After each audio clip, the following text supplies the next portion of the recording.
been a 2-week Environmental Ethics Institute, and we've had great attendance for the summer. I didn't know what to expect, but we have a lot of people turning out, and I see a lot of familiar faces, and thank you for coming.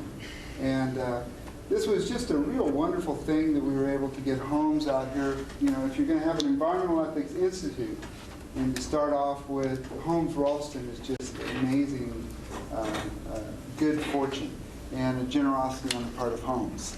And we thank him so much for coming out. For those of you that don't know Holmes, Holmes is a University Distinguished Professor of Philosophy at Colorado State University in Fort Collins. And from Fort Collins, he's really attained the highest distinction a philosopher can really attain. He has written 6 books, claimed in critical notice in both professional journals and national press. The most recent are Genes, Genesis, and God, which was the result of his giving the prestigious Gifford Lectures in Edinburgh, Scotland. He's also written Science and Religion, A Critical Survey, Philosophy Gone Wild, Environmental Ethics, and Conserving Natural Value. And Holmes corrected us last night. He's not the father of academic environmental ethics, he's the grandfather. And recently, he's been just receiving a string of prestigious awards. In 2003, he received the Templeton Prize in Religion, the Mendel Medal by Villanova University in 2005, and Rolston, as I just mentioned, is given the distinguished Gifford Lectures. And we really enjoy having him here, and we welcome him.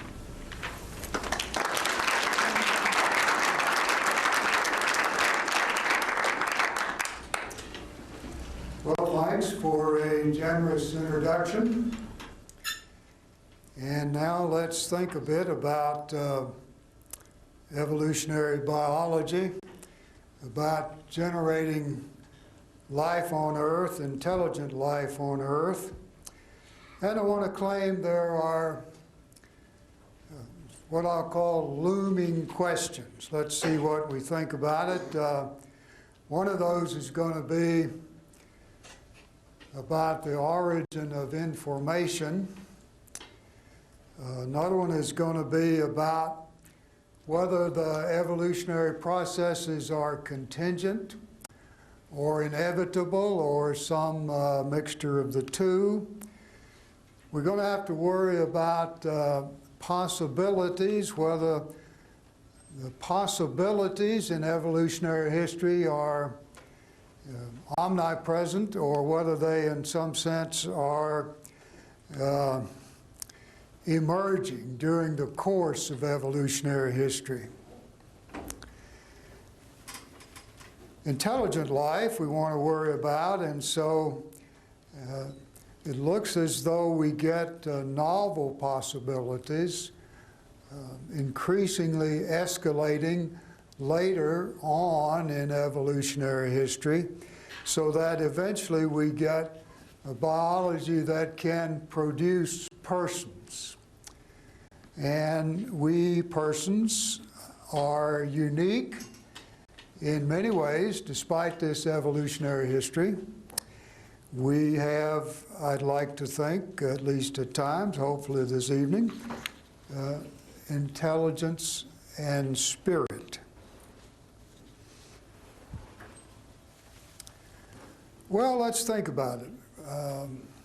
Let me suggest that what has science taught us? Science has taught us that there are 3 big bangs. Well, you know about the first one, the startup of this universe. Now I want to claim that Earth, with its genetic natural history, is another big bang. Earth's big bang is this miraculous development of biodiversity on this planet, the only such planet so far known. That's the second big bang. The third big bang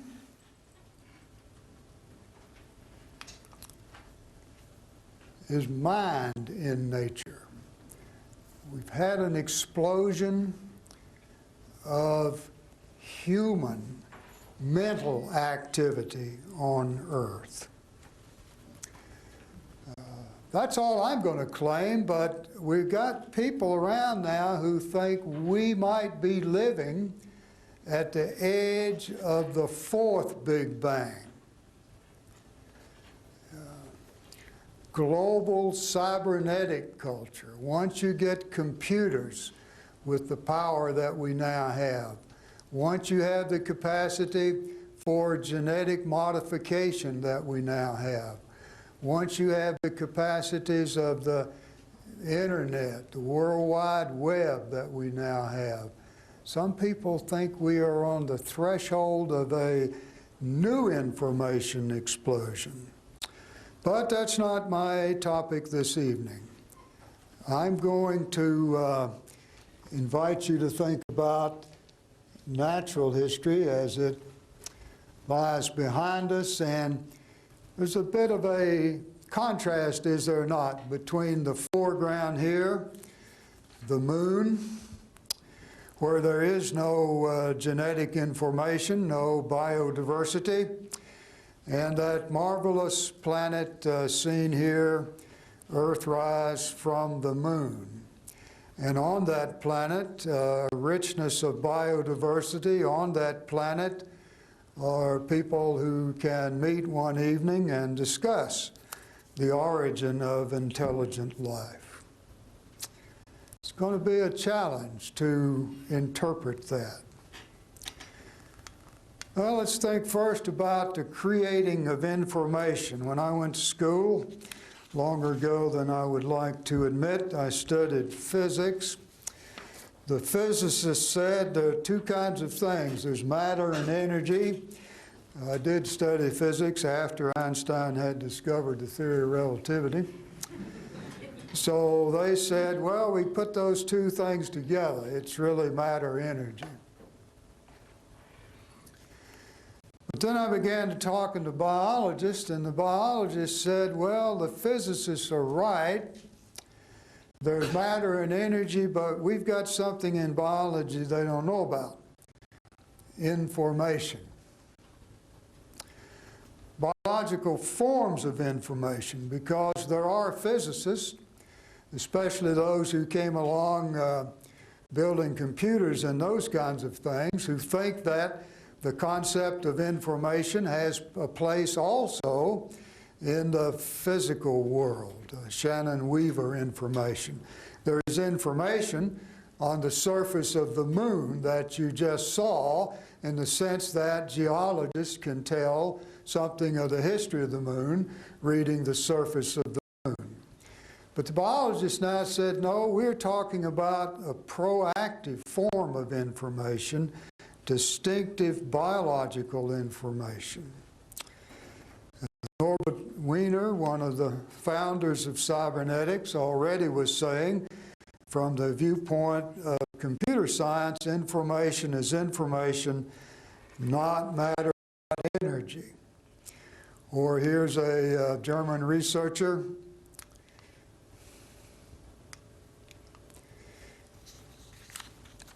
thinking about the origin of life, and he says it's pretty much the same problem as how it is that we come to have biological information.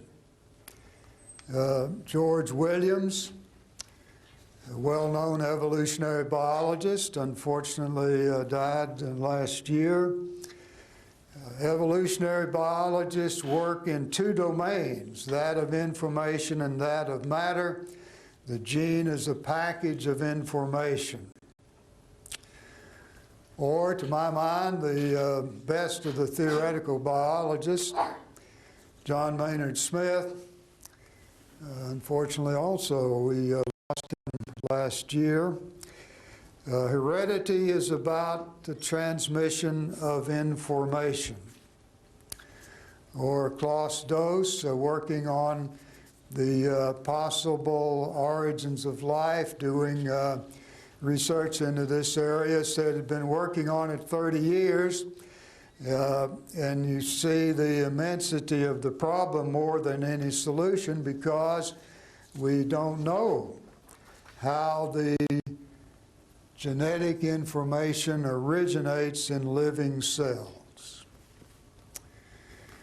So we have matter, we have energy, but on Earth we have this surprising appearance of information.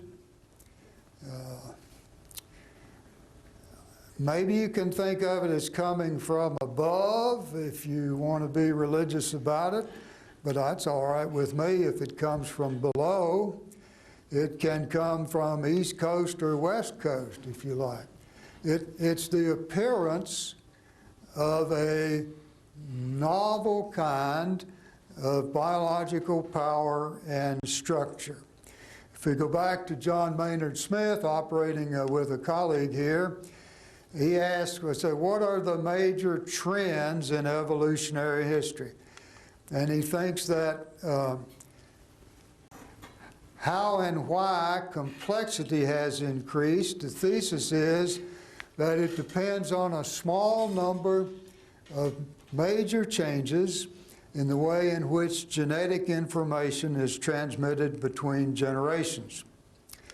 Such as, for example, you got to get the genetic code going, which Earth did not have for 1.5 billion years, which is not present, so far as we know, on Jupiter or Mars or on the Moon. Then it helps to concentrate that information in a nucleus, and that didn't happen for another couple billion years. Concentrating information into the nucleus where it can be more functionally active. Then it helps to develop meiotic sex. The function of sex in biological systems is variously debated, but at least one function seems to be that you can crisscross information. So you don't just have diverging lines, but you have crisscrossing lines when you can more rapidly disseminate certain forms of information. It helps to have multicellular life, which we did not have for most of the history of life on Earth, but it comes, and when it comes, you can specialize the use of information. The kidneys can do one thing and the brain cells another thing. Eventually, animals form societies. That increases the possibilities for now acquired information. And of course, with humans, especially with their powers of language, you get dramatic powers for the discovery, conservation, elaboration of information. This is what I mean then by Earth's Big Bang. There's been a kind of information explosion. Information has been appearing, we might say, ex nihilo, where no such information was present before. Some people will speak of this as being self-organizing, but we get selves organized where there were no selves before. It is self-organizing, but it's more like there's some processes in evolutionary history that are, shall we say, auto-cybernetic. Well, is all this contingent or is it inevitable, this creativity? Let me begin with some good biologists who think it's probably inevitable.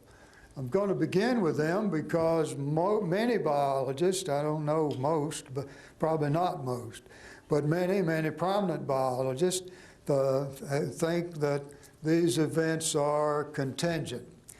So let's start with some Nobel Prize winners. Here's Christian de Duve. He thinks life was bound to arise, it would happen again.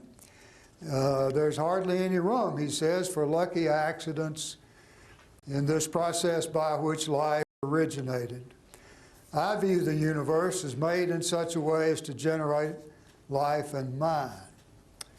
Well, it's a Belgian Nobel Prize winner.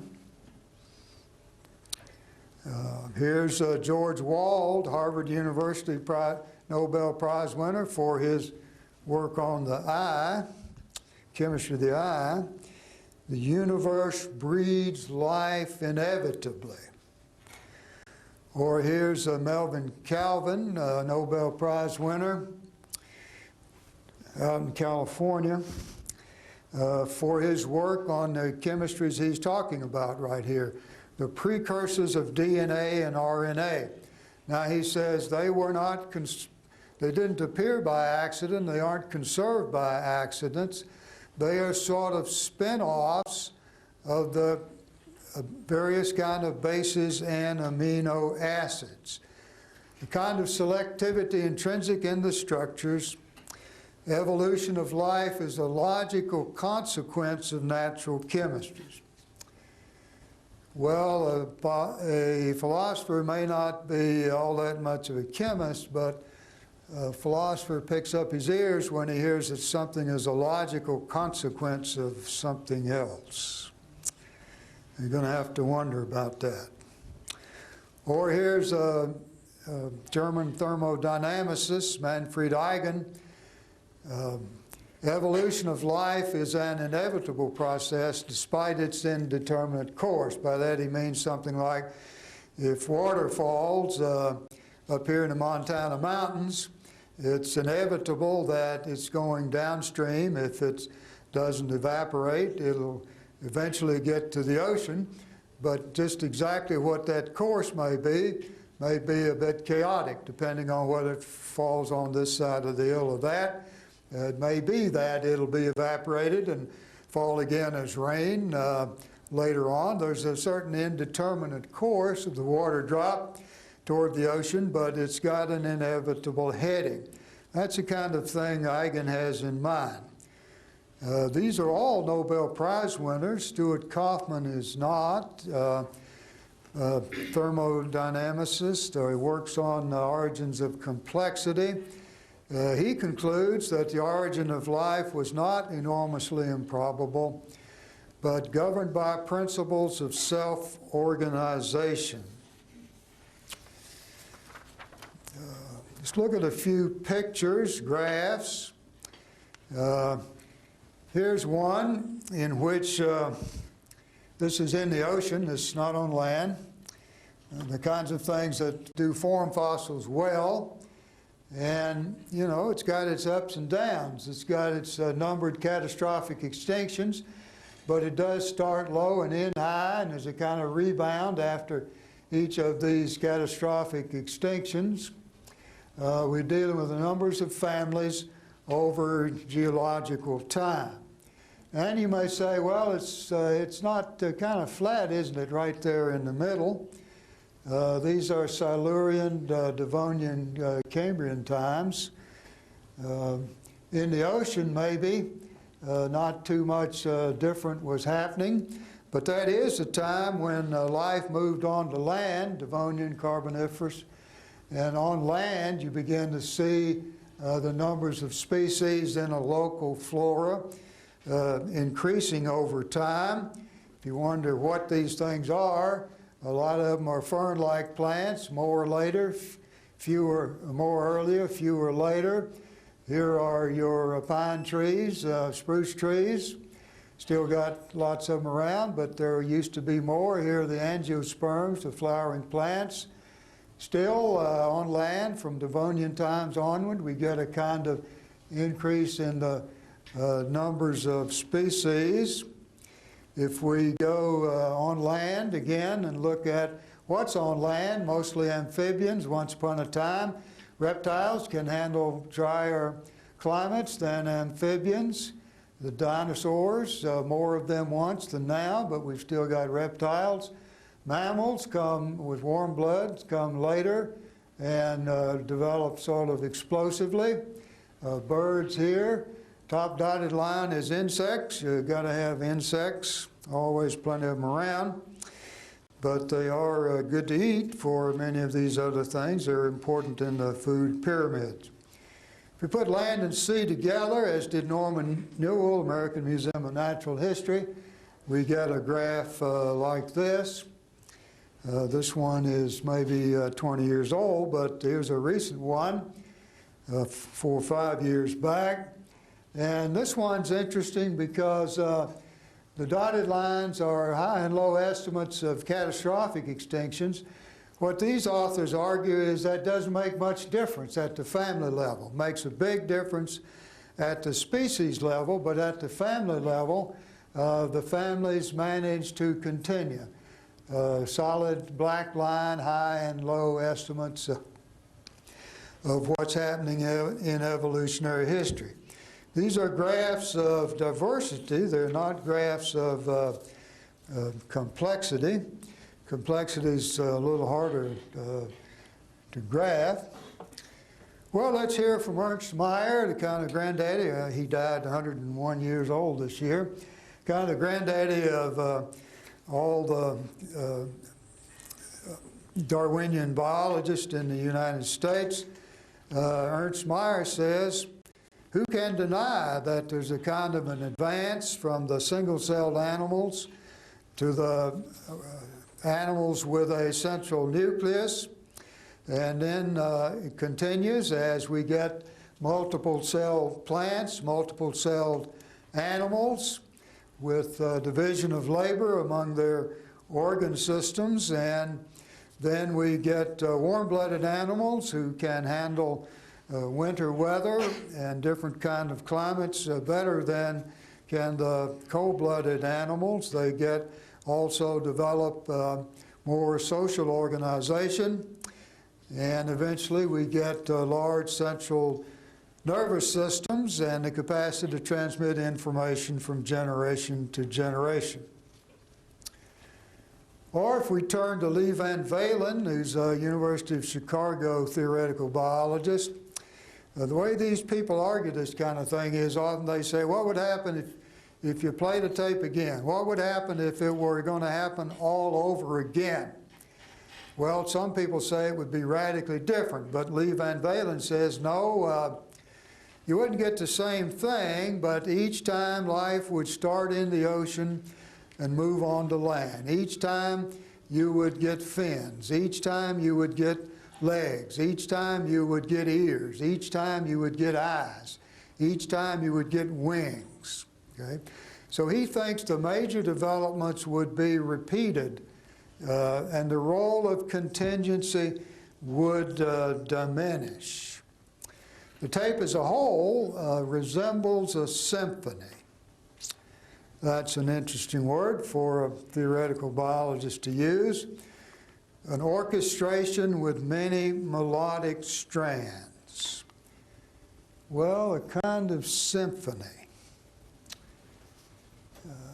An orchestration with many melodic strands. But we're wondering, is it inevitable, or is it contingent, or some mixture of both? Go back to John Maynard Smith, British theoretical biologist. There isn't anything in Darwinism, plus genetics, that enables us to predict this. We need to put an hour on evolutionary time, but get no help from evolutionary theory.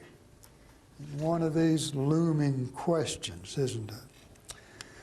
Some sense true that evolution has led from the simple to the complex. I do not think that biology has anything very profound to say about this. Right? It's coming from a world-class theoretical biologist. He continues, we find no reason to regard the unique transitions as a result of some general laws. See, now he's saying 180 degrees the opposite of what the Nobel Prize winners were saying a minute ago, that it's sort of inevitable or written in the cards. We're getting both these signals from biologists. And if we turn to the person who sort of made his life, or at least made his reputation for a quarter of a century, arguing contingency in natural history, read every month in natural history by a million Americans, let's do Steve Gould, we are the accidental result of a concatenation of improbabilities, not a predictable result. Natural selection, you might predict that hair is going to get white in cold climates. You might predict that leaves are going to get thicker in dry climates. But you're not going to have any overall predictions, Steve Gould thinks. Almost every interesting event in life's history falls into the realm of contingency. 180 degrees opposite from what Lee Van Valen was saying, for example. Or a good friend of mine in these circles is Michael Roos. Michael Roos has a 400-page Harvard University Press book on this topic. It has to be a long book because he has to argue away a lot of the evidence. A major conclusion of the study, he concedes, is that most of today's evolutionists are progressionists. It's alive and well in their work. I cited some Nobel Prize winners of this kind.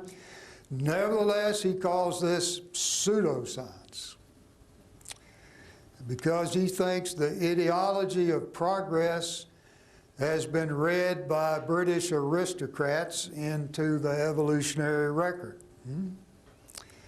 But mature scientists have expelled progress from evolutionary history. Well, that's too bad for those Nobel Prize winners, immature scientists, who didn't know about the truth of the matter. The truth of the matter, Michael Roos says, is that evolution is going nowhere, and rather slowly at that. Looks to me like we've got a looming question.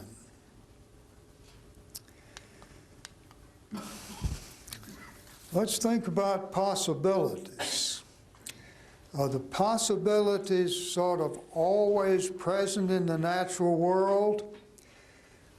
Or is there a way in which the possibilities are emerging? Is it a world of infinite possibilities from the Big Bang onward? Or do we get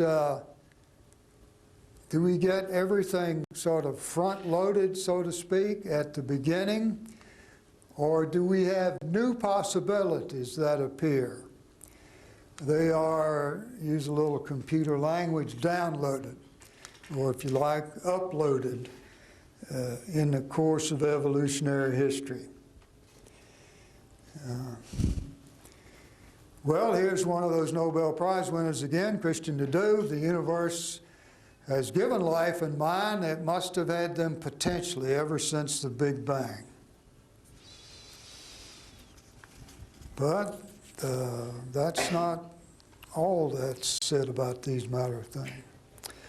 Possibility is a kind of a difficult philosophical notion. Philosophers know something they like to think about. Logical possibilities, that's what you learn in the logic class. But scientists and philosophers speak of empirical possibilities, what might be logically possible but not empirically possible.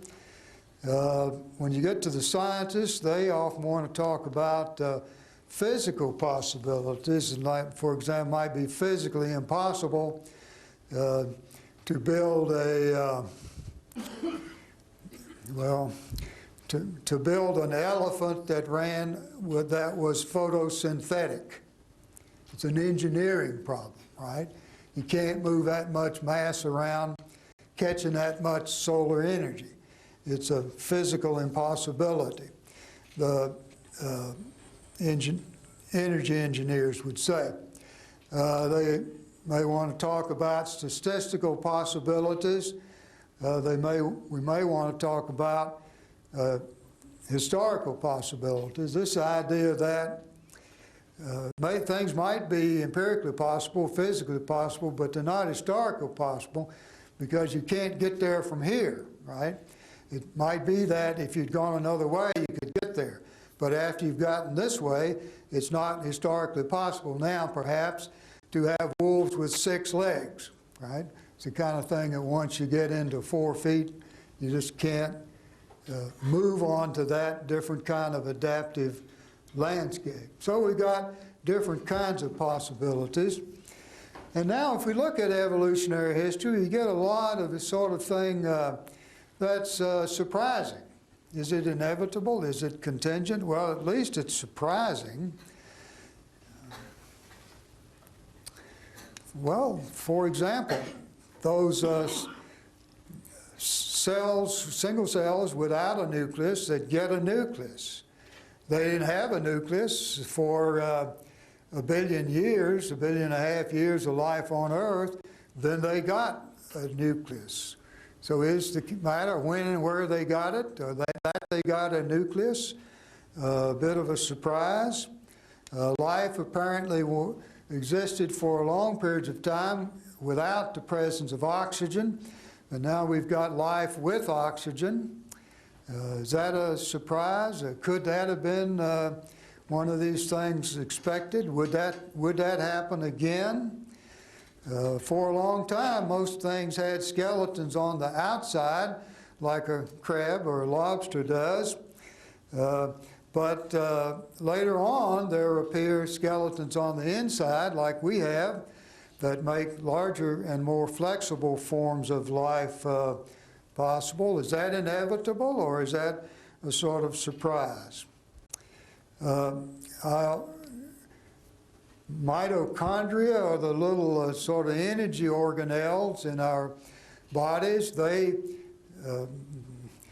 were resulted from a symbiosis of another form of life. I'll show you a graph in a minute that passed over into plant and animal life. And likewise with the chloroplast, it make possible the capture of energy from the sun. I'll return to this in a second here. Or if you still remember or just took some biology, you'll know that for a long time the energy of life was powered by what's called glycolysis, and it wasn't until much later in evolutionary history that the citric acid cycle, from which we now get most of the power in our bodies when we decompose food, was added, right? Is that sort of detail of evolutionary history is often as surprising as it is predictable.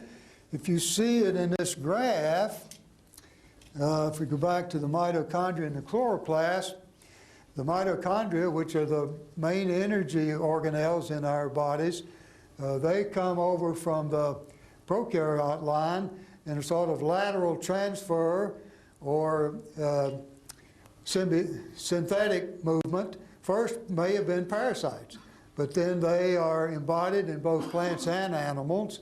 Much later, plastids, which become chloroplast, another kind of endosymbiosis, they come over and form the photosynthetic organelles in plants, okay? Well, this kind of adventure in evolutionary history, is it sort of something you think would happen inevitably, would happen again and again? Is it written in the cards, or are some of these things surprising? Is there a logical necessity? That's Melvin Calvin's phrase a minute ago. Some kind of logical necessity that if you got eukaryotes, something like this, what's coming next, or what's coming later? Trilobites? I don't think there's any logical necessity of that kind. If you've got trilobites, now you got those trilobites, what's coming next? You're going to get some primates. That's happened, but it's certainly not a logical possibility. Maybe it's inevitable, but not in ways that we ordinarily understand. And if you take a broad-scale evolutionary history, if you've got eukaryotes, once you get some little critter that looks like this, what's coming? You're going to get Adam and Eve. There isn't any such logical implication, or is there was a historical course by which that took place, but was it inevitable, contingent? It's a little hard to say there's some sort of inside order that latent in the molecules are trilobites or elephants or rhinoceros or human beings. Is it happening from the bottom up, or is it happening from the top down? Do we want to say that the possibilities were always there, as many would? And you'll hear some in a moment. Then you got to say the rocks out here in the Rocky Mountain hills, they contain the possibilities of the Civil War, because rocks evolved into creatures that fought the Civil War. That's a bit of a stretch, isn't it? South will rise again. Yeah. Out of the rocks. The World Wide Web, you may say. Well, now that's in computers. Yeah, computers, we get the stuff to build computers out of rocks, electrons, protons, all those kind of things. So rocks contain the possibilities of the World Wide Web. Or do they?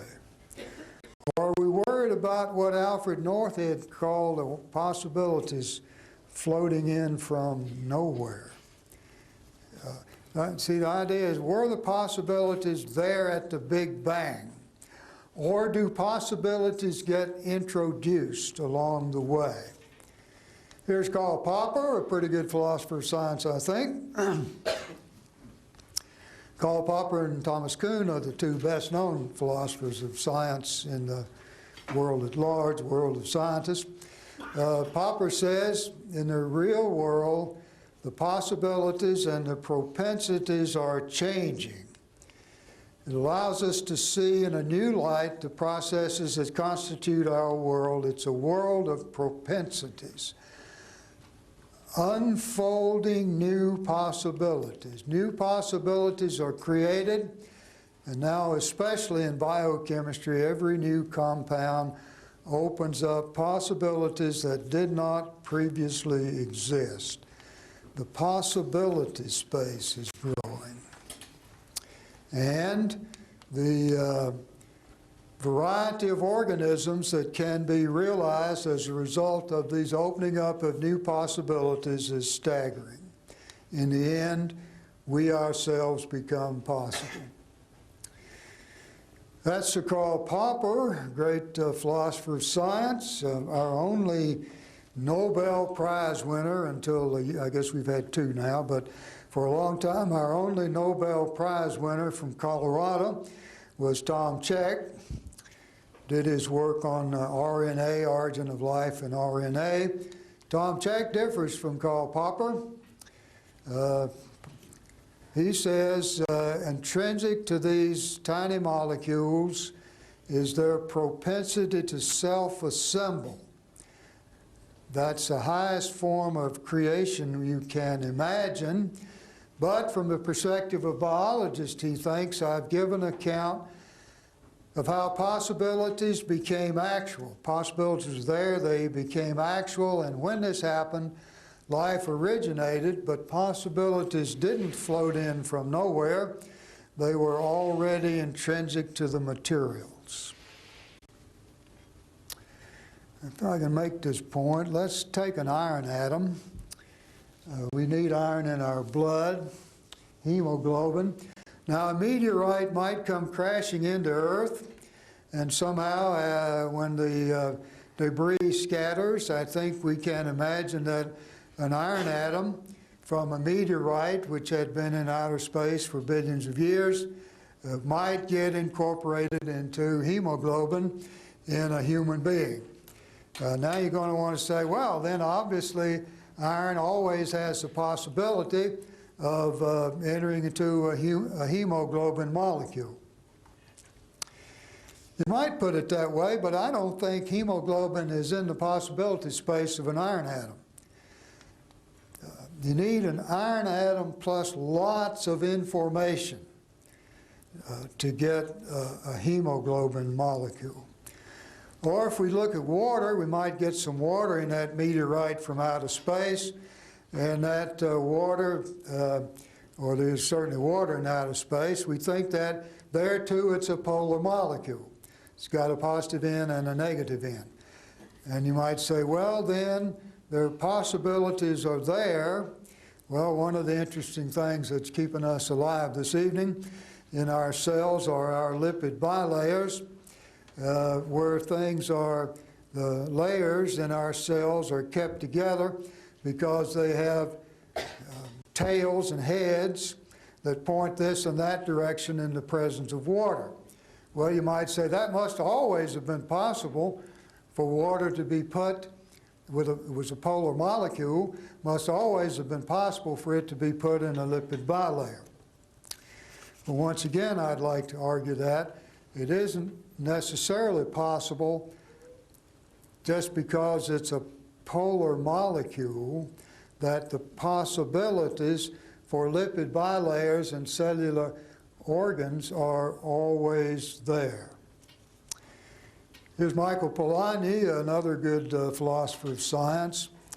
What happens, we see from a seed of submicroscopic particles, they're emerging a race of sentient, responsible, creative beings. It happens spontaneously, yes, but it looks like in, with, and under this spontaneous activity is the operation of an orderly, innovating principle. Looks like new possibility space opens up.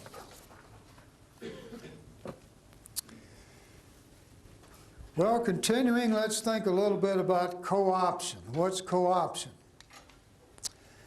Co-option is when an existing gene is recruited to a new function. That's interesting. For example, you've got good vision this evening, we hope.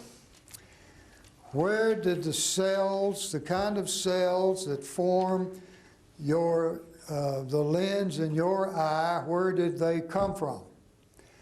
Well, they evolved from heat stress proteins. Heat stress proteins are proteins that don't break down in hot water. That works well in Yellowstone Park for the kind of things that live in hot water. It's just an accident that they are crystal clear. It's got nothing to do with their function as heat stress proteins.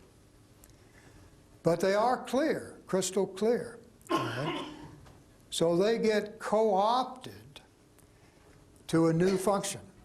They get put to use in making crystals in eyes. Darwin already knew this. He gave the example. He didn't know about heat stress proteins and lens crystallins. He knew about swim bladders in fishes. What are swim bladders in fishes? Fishes evolved these bladders that helped them float so they could swim with less energy. Nice deal. Helped give survival to the fish. What became of swim bladders in fishes? They evolved into lungs. The swim bladders had air in them. They evolved into lungs, and therefore life is able to move on to land, co-opting these swim bladders, for example. A surprise, if you like. I've been interested some in following the evolution of hearing. We hear pretty well, I hope. You guys still got good ears. Humans have marvelous ears. In a way, our ears are as marvelous as our eyes. Hearing started with pressure cells on fish. It's nice for a fish swimming to feel the pressure of the water on its body. And it's able to do that. Well, when those cells moved onto land, They were largely lost, but some of them evolved eventually into the kind of cells that make our ears work. Our ears, as you know, have got three parts, the three main parts, the outer ear and the inner ear, and then they've got this fancy stuff here.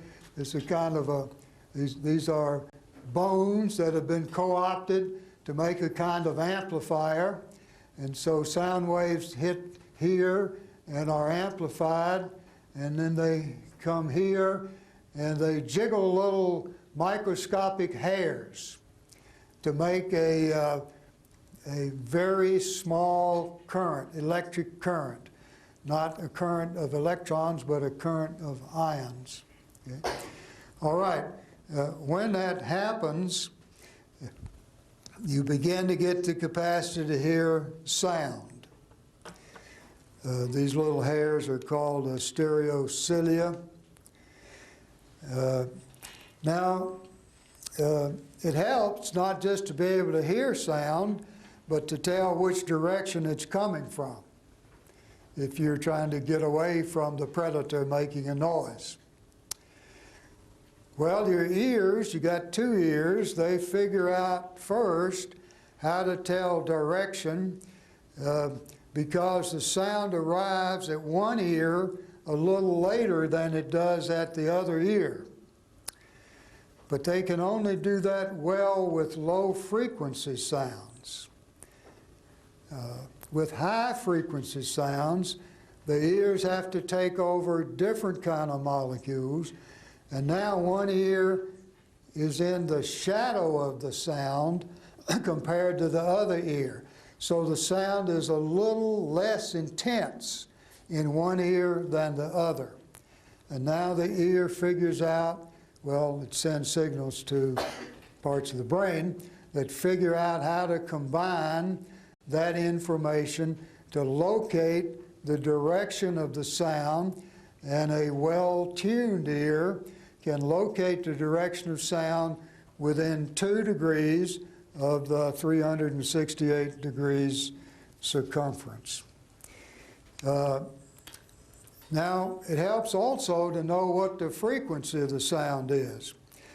And now we have a certain membrane that this is we catch the difference between ears, and we also catch the difference in intensity of sound called the sound shadow.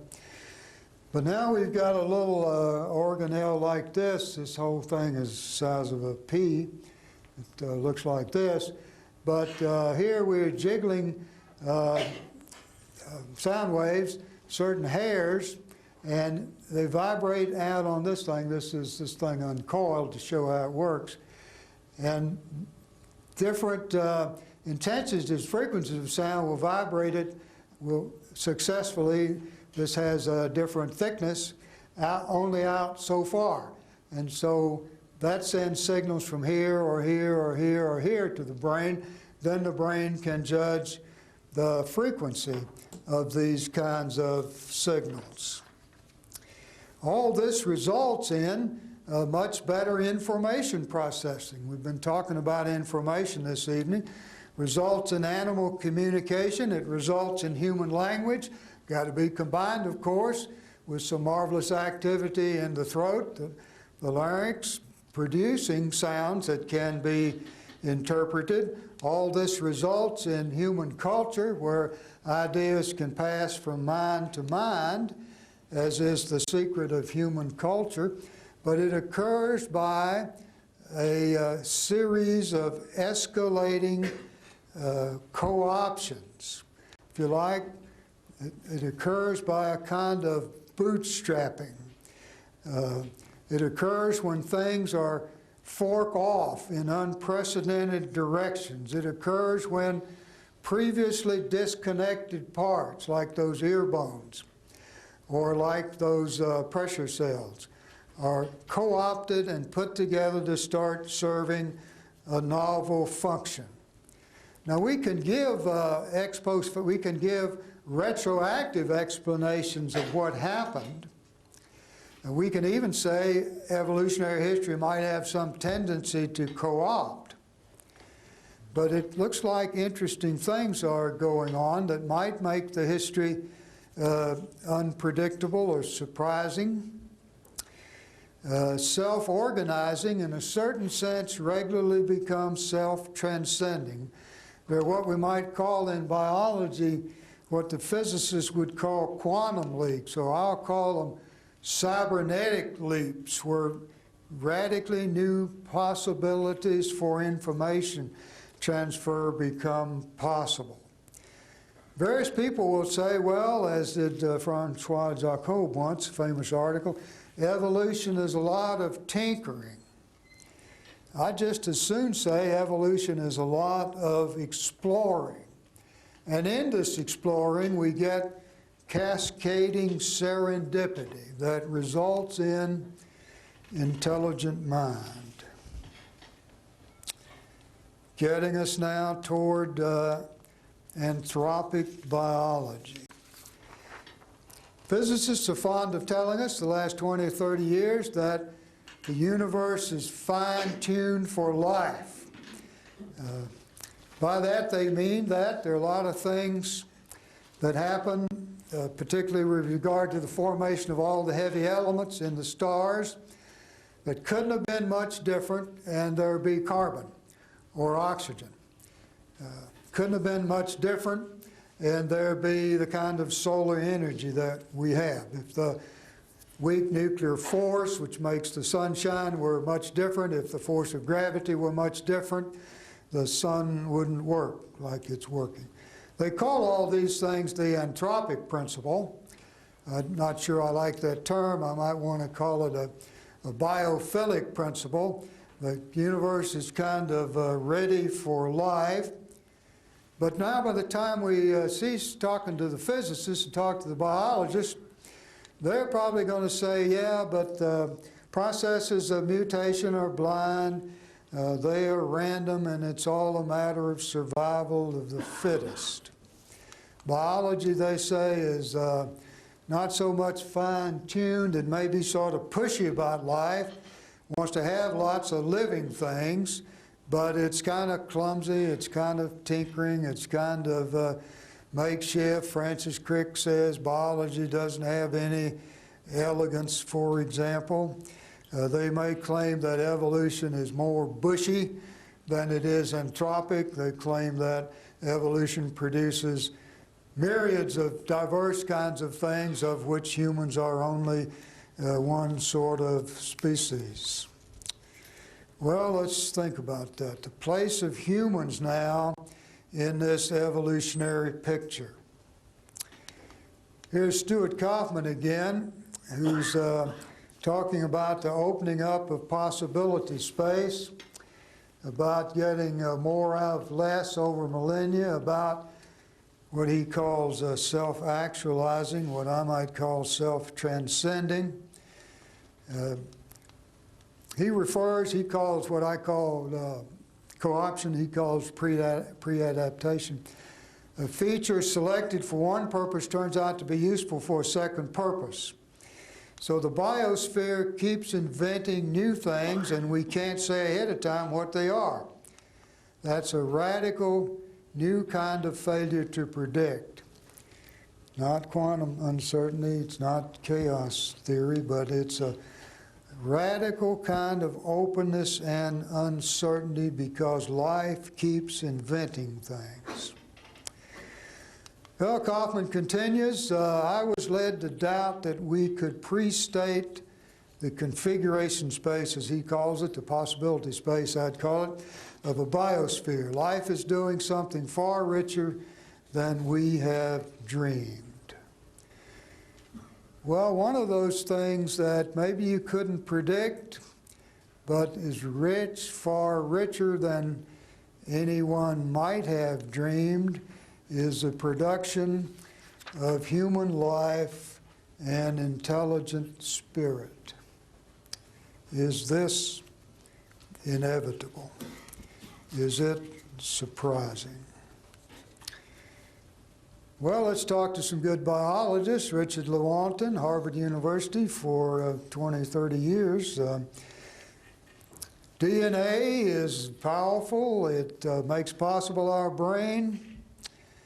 But having made the brain possible, we enter a social nature whose possibilities we do not know, except as what we know has already taken place. The genes have surrendered their power to determine the individual and its environment. They've been replaced by a new level of causation, social interaction with its own laws and nature. This is a theoretical biologist talking here. Or here Peter Boyd and Peter Richardson and Robert Boyd on the West Coast to do a lot on social anthropology. Human societies are a spectacular anomaly in the animal world.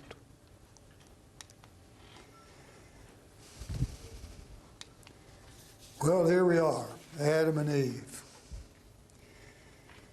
What are Adam and Eve going to do when they get into the world? You're going to predict that they'll put their picture on a spaceship, send it into outer space. Here's the sun. Anybody who's greets this spaceship can know the planets. See, we came from Earth. Here's the way the space vehicle went. Here's the hydrogen atom. Anybody intelligent enough to encounter this will know this is a hydrogen atom, and this is in digital, a burst of pulsar burst that will enable them to locate the part of the galaxy from which they came. Surprising place for this animal on the planet. We are mysterious animals, says Ian Tattersall, American Museum of Natural History, does paleoanthropology. We're linked to the living world, but sharply distinct by our cognitive powers. Much of our behavior is conditioned by abstract and symbolic concerns. With that capacity, language, abstract, symbolic concerns, we have built these spaceships. We have instrumented intelligence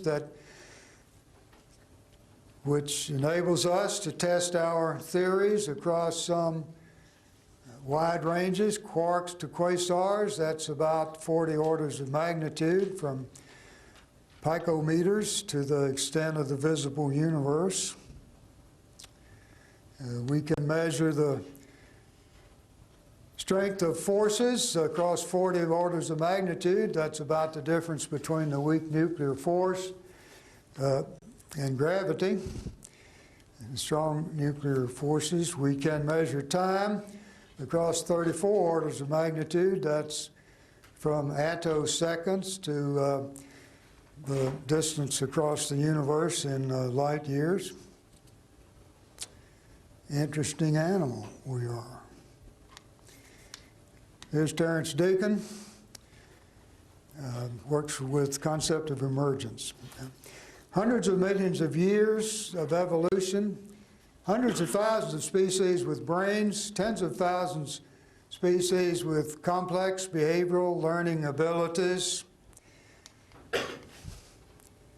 Only one of them wonders about its place in the world, because only one of them has evolved the capacity to do so. We are the symbolic species. Or here's a biologist looking at the parts of the brain that process language. The left frontal cortex is uniquely specialized for sentence comprehension without any counterparts in other animals.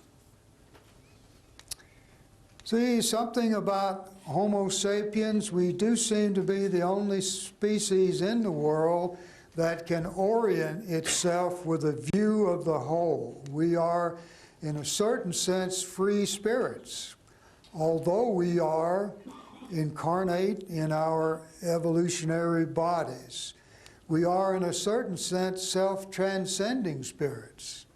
We can worry about the Big Bang, about the dinosaurs, about the future of life on Earth. Humans can anticipate death, know that we will die in the future. Animals perhaps can anticipate death when a predator is chasing them, but animals do not anticipate death in the distant future. We face limit questions. We sense the sacred. We worry about ultimate reality. We know our evils, our mistakes. We can worry about atonement or guilt or forgiveness of shame. We can suffer remorse, glory, pride. We can suffer alienation. We can create ideologies, affirm creeds. We can debate our rights and responsibilities. We can worship God. This is what I'm calling a life of the Spirit, and claiming that we remain remarkably distinct from other species. Let's talk again to a few biologists. Here's the group that, there were two groups that sort of simultaneously completed the sequencing the human genome. One of them was the cellular genomics group, headed by Craig Venter. And in their article in Science, the last paragraph, 20 or 30 pages, the whole issue is devoted to sequencing the genome. Here's what they say. Surprising. We didn't have as many genes as we thought we did. But in organisms with complex nervous systems, the gene number, even the neuron number, its number of cell types, doesn't correlate well with measures of structural and behavioral complexity. Not much difference between us and the chimps if you're counting protein molecules, if you're counting cell types. Even if you're looking at the immediate anatomy of a neuron, they're almost indistinguishable. And yet,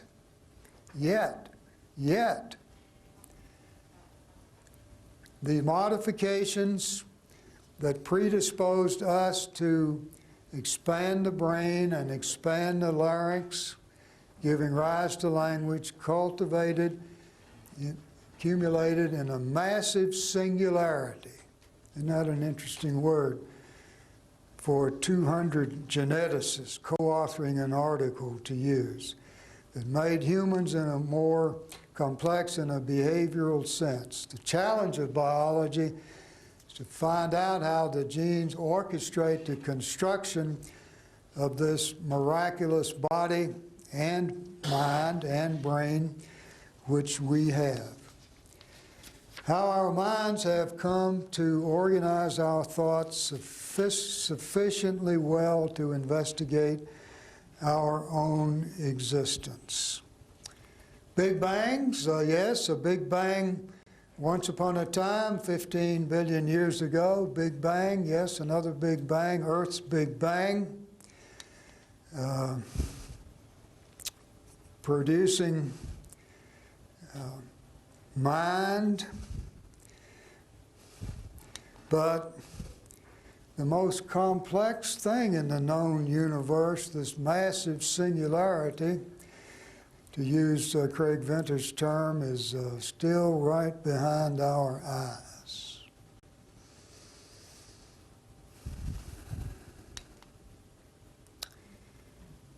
Genetics has produced an explosion on Earth, an explosion that accumulates in an explosion of humans, and we are wondering about the mind's Big Bang.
The information, is it inevitable or probable or contingent that it will appear on Earth?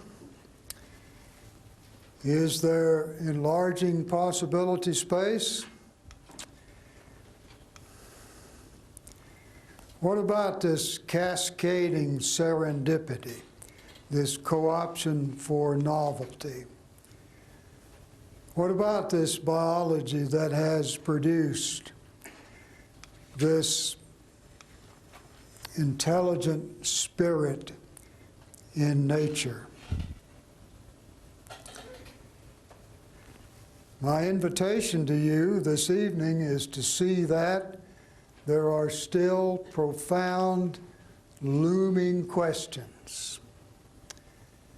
And I invite you to consider the possibility, in the light of this marvelous, mysterious natural history, that there is still ample room to be religious.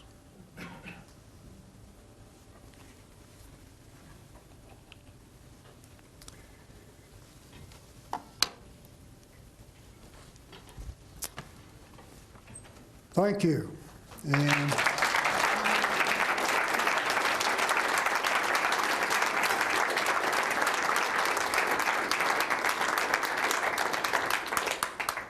I'll take 10 or 15 minutes for questions.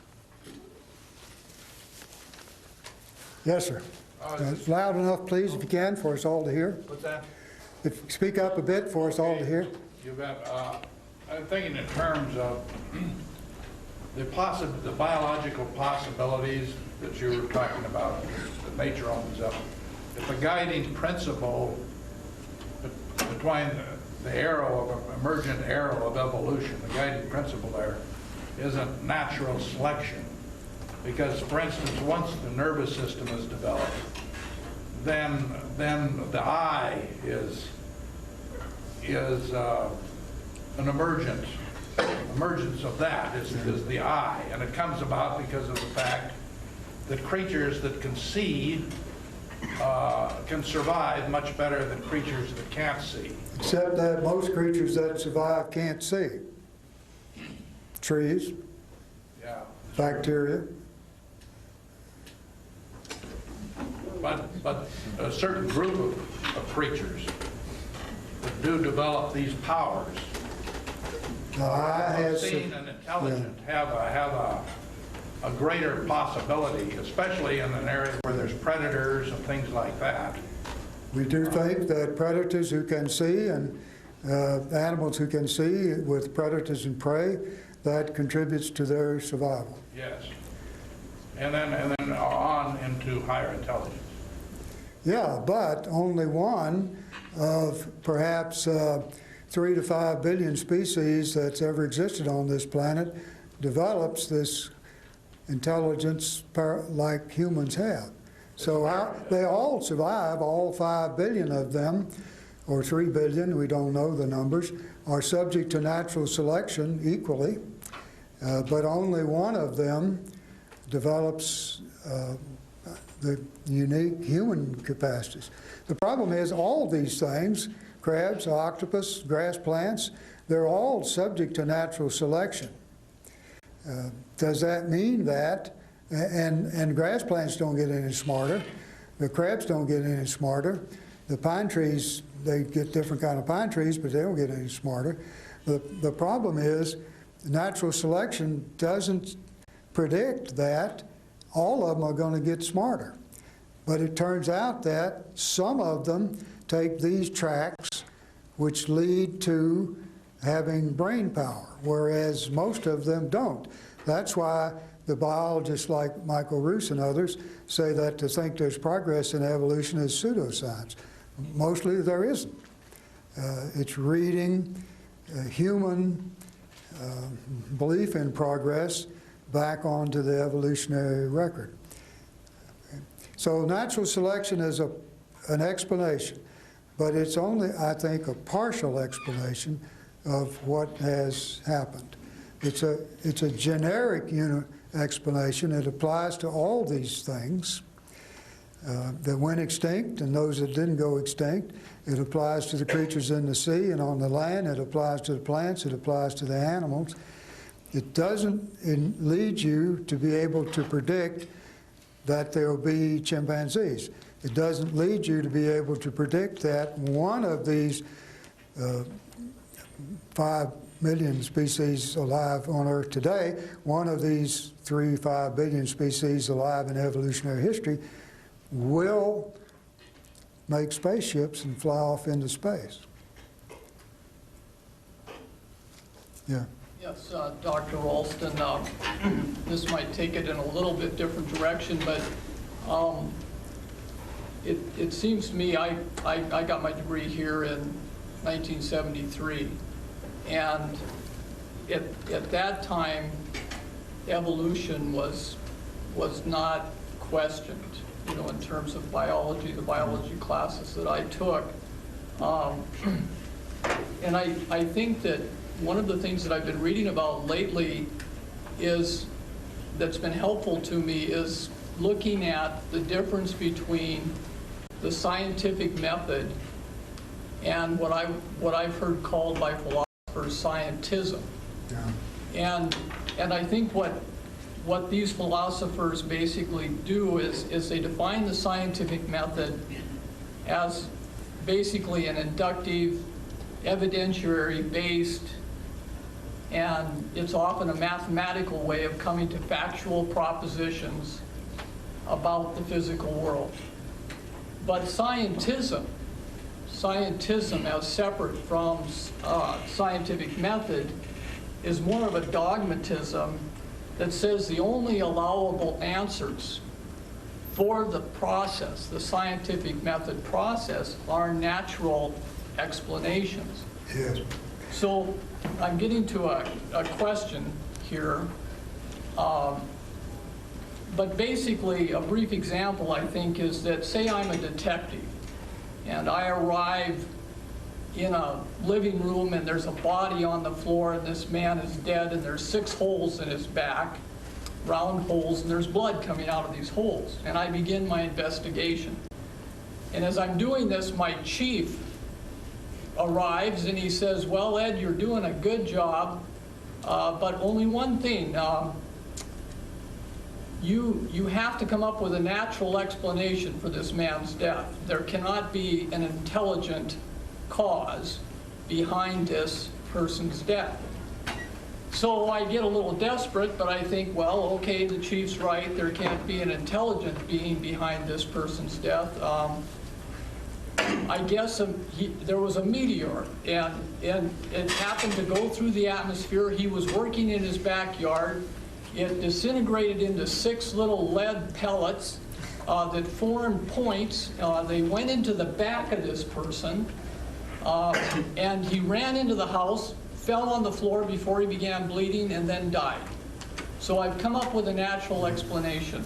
My question is how willing do you think secular universities are today to be able to begin to actually allow this type of thinking to take place? Okay.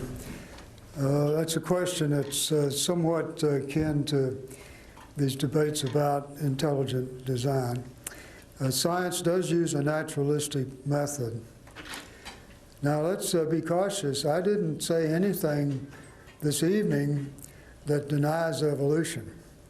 I'm a complete believer in evolutionary theory. I did say that in evolutionary theory there's a lot of incompleteness.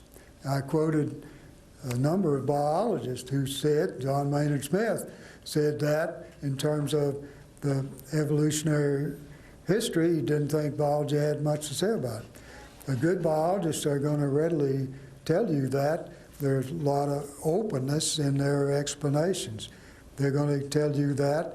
There's a lot of debate about how strong natural selection is as opposed to random drift, for example, or founder effect.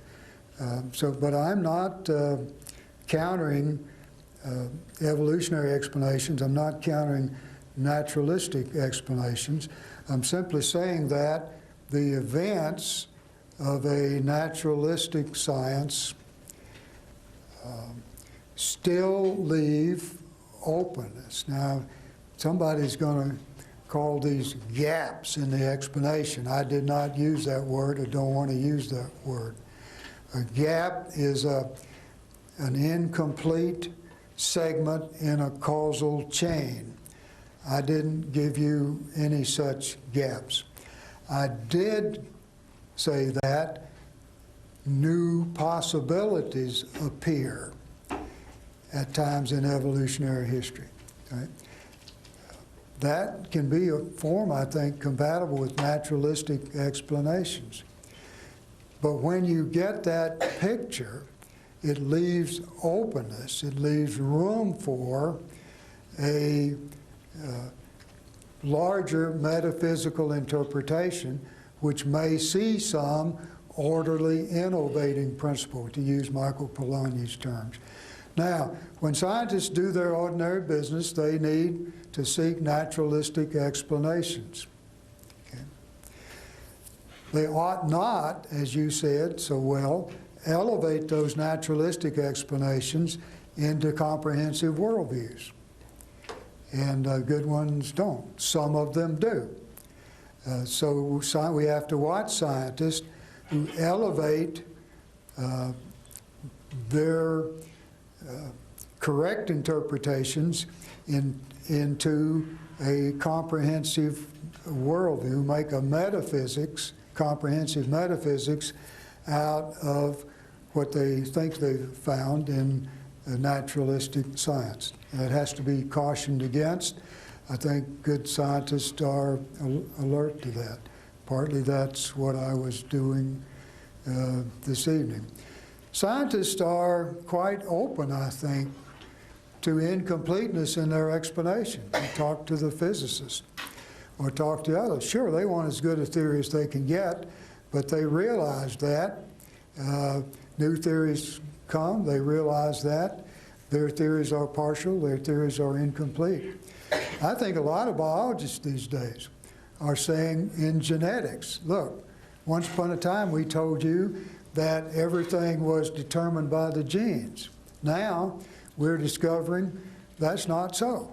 We're discovering that genes may determine Huntington's disease, genes may determine and constrain various kind of things, but genes may dispose us to do kinds of things, but genes leave a lot of openness in life. I gave you a quotation by Craig Venter, signed by 200 of the top geneticists in the Human Genome Project, who marveled at the human complexity. The neuroscientists talk about mutable maps in our brains, rewiring our synaptic connections. Start playing the violin, you're going to rewire the synaptic connections in your brain. Learn to drive a taxi cab in London, you're going to rewire the synaptic connections in your brain. Learn to juggle, you're going to rewire the synaptic connections in your brain. Take a good education at the University of Montana, you're going to rewire the synaptic connections in your brain, right? They tell us our brains are open and mutable. So the geneticists are giving us a more open and flexible account of human possibilities.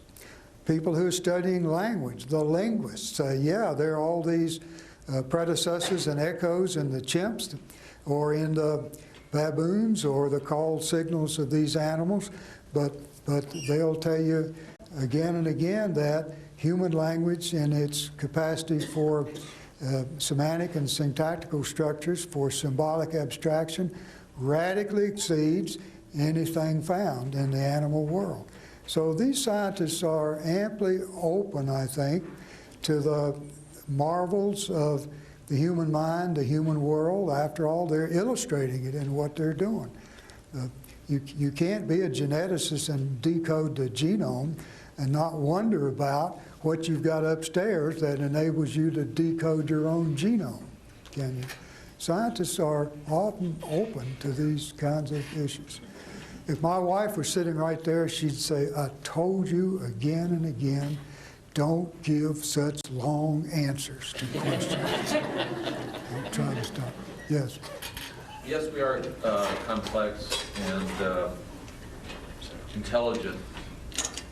Why do we, as a species, take the strategy of a cancer cell in a body and destroy the body that we are living on?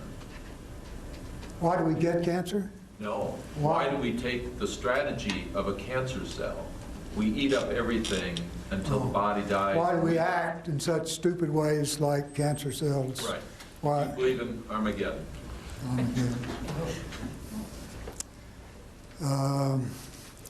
Well, don't believe in Armageddon, but humans might tragically destroy themselves. Humans probably will end up with considerable tragedies. We'll probably destroy some of the principal wildlife on Earth. We will probably, before we sort these things out, see the starvation of millions of people. We will probably, before we sort this out, ruin a number of landscapes with global warming. Humans are rational at times, at least. Humans have marvelous capacities, but this was not exactly a theological talk or a religious talk. We got some of that last night. Humans are moral animals.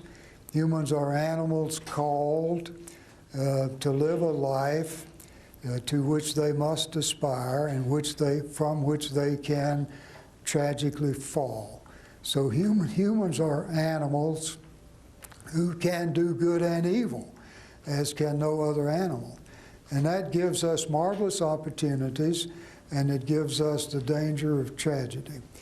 We now face kinds of possibilities and tragedies and opportunities never before faced in the history of the human race. We have more power for good and evil than ever. And so we're not sort of up to speed in how to deal with this marvelous new knowledge and new power that we have. That's one more reason, I think, to ask whether there are any resources in our religious ethical, perhaps philosophical traditions that can help us to handle that. So humans, the very possibilities of our marvelous intelligence multiplies and escalates the possibilities of tragedy. That's why I got gray hair and I'll be gone in a few years. But the generation you're educating at the University of Montana has got to figure that out, because a lot of good or bad is going to be done in the lifetime of them and their children. Hi. You asked me earlier what it was that I did, and I'm sort of sorry that I answered now, because you've actually succeeded in the course of your talk in summarizing pretty much a large part of what I've spent the last decade thinking about. So it's... And he just took a PhD in evolutionary biology. Right. That's You've actually succeeded in summarizing the interesting end of an entire field, and congratulations. Consequently, I have maybe not so many questions, but a huge number of answers that I could give to a lot of those things, but a few comments to make. Okay. One is that I think that you're absolutely dead right in focusing on information as the key to that. A key feature that you mentioned fairly early on was the difference between the physicist's concept of Shannon information. Shannon Weaver information, Right, which physicists and the biologist's version. Yeah. And the basis of that difference, as I understand it, is that the biologist's version includes semantic information. Yeah. And semantic information is meaningful, and it's meaningful because it's meaningful to someone. So a key component in the answer to the questions that you've been posing is the notion of subjectivity. And in fact, a lot of those things can't even be understood unless you grant the possibility of subjectivity to begin with. Well, there's semantic information in a pine tree, and I don't think there's subjectivity in a pine tree. So the semantic information in genetic. Come on, like a pine tree has an unvoiced opinion as to whether it gets eaten by a bug.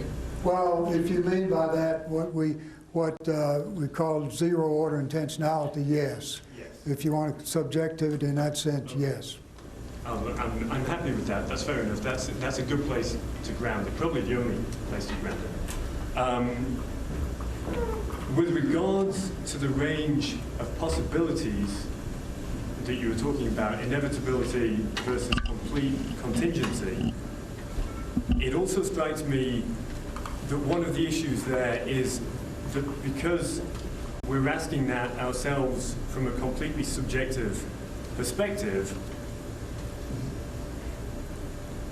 we're not in a... those things may be present only from the perspective that we're asking. Or in other words, it may well be that the whole shebang is in a sense done and crystallized. In a sense what? In a sense done and over and crystallized, but because we're stuck at certain points within it ourselves temporally, we're in a position of not knowing or not being able to prejudge. And I can't remember what Stuart Kaufman's comment was. We cannot pre-state the biosphere because we are occupying already ourselves subjective perspectives within that timeline. It doesn't mean that sort of in a view from nowhere, its own perspective, that it hasn't got the whole thing figured out. And the final comment that I would make is that I agree with you wholeheartedly that it doesn't deny the possibility of a religious instinct. And in fact, that's one of the things that's driven me for many years.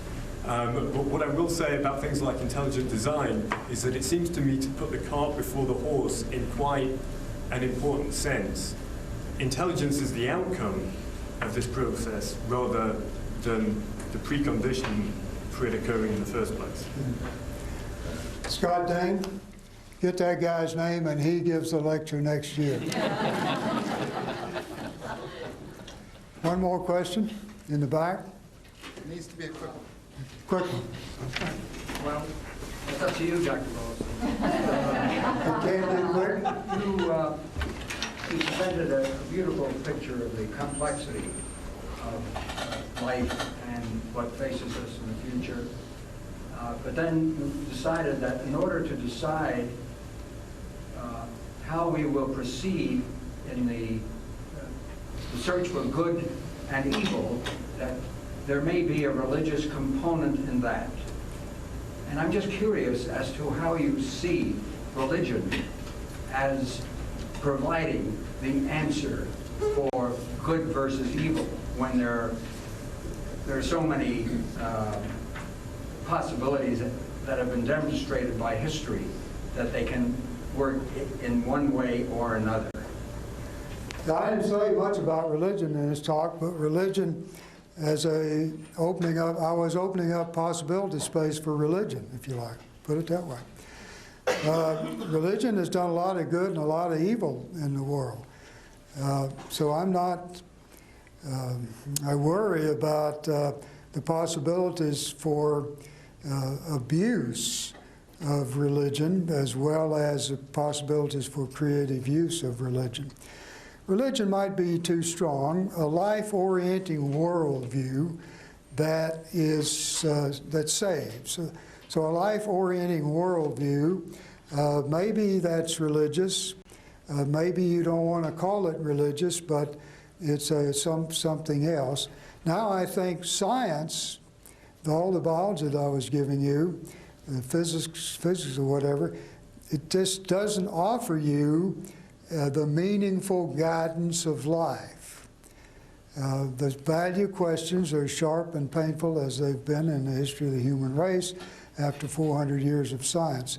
So the reason I use the term religion, philosophy, metaphysics, ethics, is that I'm just pleading for and trying to demonstrate an openness in science, that science ought not to be projected into scientism, that science ought to see that, well, we discover these things about evolutionary history, about human possibilities, about our uniqueness.